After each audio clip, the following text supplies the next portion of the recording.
Hey guys, this is Julian. Today I'm going to take the opportunity to tell you a short story, and a true story at that, of the scariest day of my life.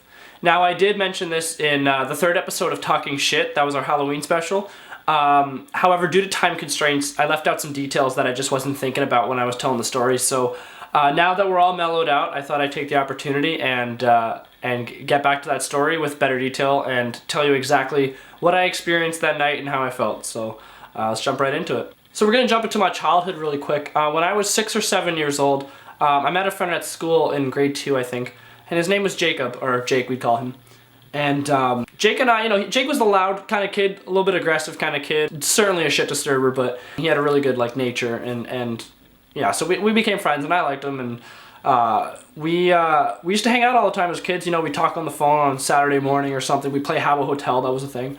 And then in the summertime, he'd call me up, we'd bike around town everywhere. As we got older though, early teens, we had different groups of friends, different interests, so we kind of went our separate ways. He went to a bunch of different schools after that, so I didn't really see him much anyway. So now we're going to jump to 2011 now, and I was, we were 16 now. November 29th, 2011 to be exact. I was on Facebook, and I'm just kind of doing my thing, scrolling down, and I'm seeing a lot of posts about Jake on my feed. I finally kind of collected all the information from people, and I even saw the news before I went to bed. And apparently, Jake was involved in a very tragic car accident. He was with another girl in the car. She was a year or two younger. She must have been about 14 or 15. He was 16.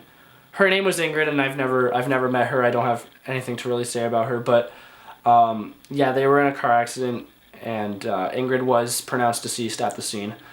And Jacob was found alive, but quickly rushed to emergency right away and put on life support. The next day, I remember going into school and just a look on everyone's face, like, oh, this happened to Jake.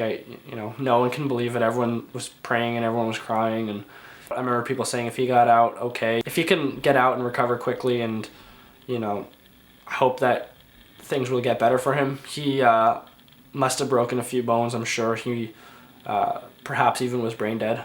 I don't know. Later that night, it was short-lived. I went home and then, I got the text from his sister saying that they pulled him off life support. And Jake was, pronounced dead at the hospital on November 30th. I remember watching the obituaries on the news and seeing, his date of birth, date of, when he passed, and all these stories. People are saying, oh, Jake would be remembered for this and whatever. And there was a segment on him, and then there was an obituary on Ingrid, and I remember seeing her birthday, and for some reason it stuck with me. January 5th was her birthday, 1997, I believe. And I think that stuck with me only because it's December now, and her birthday was only in a month. So, it didn't settle well with me. So being the Catholic boy I am, this is something I do every night is I pray before bed. I've been doing it since I was a kid. It's just kind of something I do.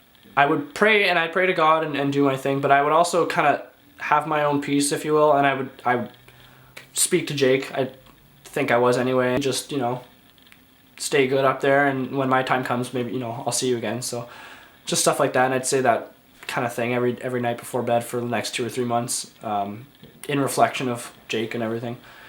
Anyway, during the turn of the new year there, December 2011 to January 2012, we were renovating my room, and so I had beige furniture, we switched it to black, had an old iron frame bed, single, we took that out, and we were gonna get a double bed and everything. So it was all a mess though. There was so much stuff everywhere because we were moving things out of my dresser and all my books and everything. So for my old dresser though, I remember my dad and we got a plastic bag, just a grocery bag, and we just collected all my birthday cards from when I was a kid, from my friends, from my family, whatever.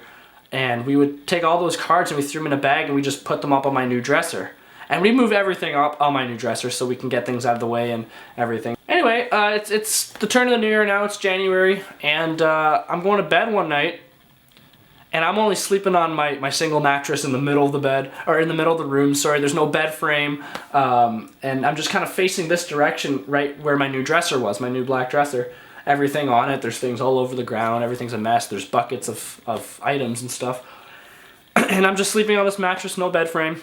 And as I'm going to bed that night, Firstly I kicked my cat out of the room because he was playing with me, and then I was like, all right, I'm going to bed, Duke, so you have to get out of my room. So I kicked the cat out, and then actually I was gonna pray before I went to bed, so I started praying, and I did the same old, Jake, I love you, buddy. Hope everything is okay up there. Hope God's treating you well, stuff like that. And then that night I was thinking about it for a while, but I decided to just kind of try my luck here and just reach out with Ingrid. Like I said, I never met her. I never knew who she was. I had no stories of her. So just out of respect, it was kind of like, Ingrid, I'm sorry this happened to you as well. Heard you were a sweet girl on the news, and much potential. So, God bless you. Sending a lot of love and prayers. And I remember saying just before I kind of ended the prayer there, I was like, if you can hear me, kind of give me a sign that you can hear me. So I ended the prayer and I put in my headphones, and I'm going to bed now. So I'm listening to music now. It's got to be between 1 and 2 in the morning now. And I'm listening to loud music. I'm probably listening to Green Day or something. And as I'm listening to my music, I start to hear a rustle coming from the dresser. And I kind of, I pause, or I fluctuate the volume at first. Maybe it's something in my headphone. No, I still hear it.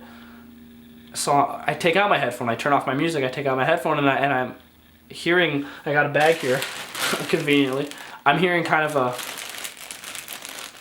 a rustle of a bag, but it's really light, and it didn't feel like anything threatening or anything. And now I personally believe in another world. I believe in, another dimension rather. I believe in ghosts, if you will, spirits. I believe everyone's made up of a soul, of a spirit. It makes sense to me that, there's so many things on this earth that we can't see. There's so many things we can't hear. We can't hear dog whistles. We can't see things to the microbe, There's other dimensions. There's got to be other energies.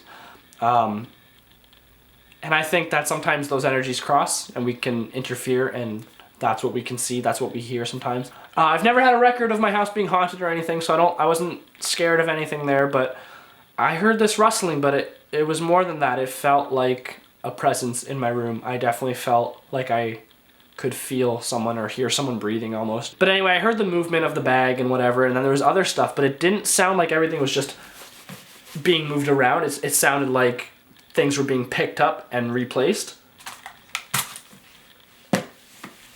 That's what it felt like, or that's what it sounded like. And so that kind of sparked it a little bit more. It's like things don't just do that. Things don't just do that. So I thought rationally, hey, is it maybe my cat, right?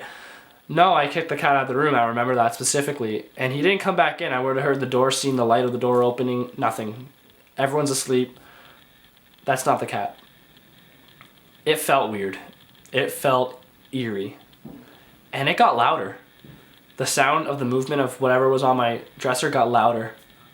And things started moving a little bit more violently. And the paper bag, or the plastic bag, sorry, got louder. Like it was rustling. Things were rustling in there. And I'm shook. I couldn't move. I couldn't scream if I wanted to. I was just staring at the dresser, my eyes wide open. I'm staring at it for probably 2 minutes. It felt like 10 minutes. I was probably sweating so much. I was so terrified, in shock. And it got louder, and it got really loud and really aggressive. And then everything fell off my dresser. It sounded loud. It sounded violent, and I shot up so fucking quickly, and I ran into my parents' room. I was like, nope, that's it. Mom, this is exactly what I heard. There's something in my room. I swear to God, I felt someone or something. We closed the door to my room. I didn't go in. I actually slept on the ground in my parents' room that night. I don't even think I went to sleep. I was just so in shock, but it was more comforting being there than here. So again, no previous activity in my house like that. So it was really, I feel like it was just an energy crossing. And anyway, I wake up in the morning and everyone's gone, or I get up in the morning. I don't know if I went to sleep, but I got up in the morning, everyone's gone, and then I got a text from one of my buddies that was saying, hey man, like I'm close to your house. Remember, we were going to go play some pond hockey. So, I'm thinking, okay, well, I got to go get my skates, whatever. I got to go get a new change of clothes. So I walked in my room, and it didn't feel weird after. It didn't feel scary. I was just a little tense, but it didn't feel like anything was there. I didn't have a presence, because I believe in energies. It's like, when you're alone and you feel like someone's watching you, it's probably because someone is. I didn't get that. I didn't get that this time. I just kind of walked into my room, felt like my room. I got changed. I'm ready to go out, you know, play some pond hockey, and then I look over at my desk, or at my new dresser.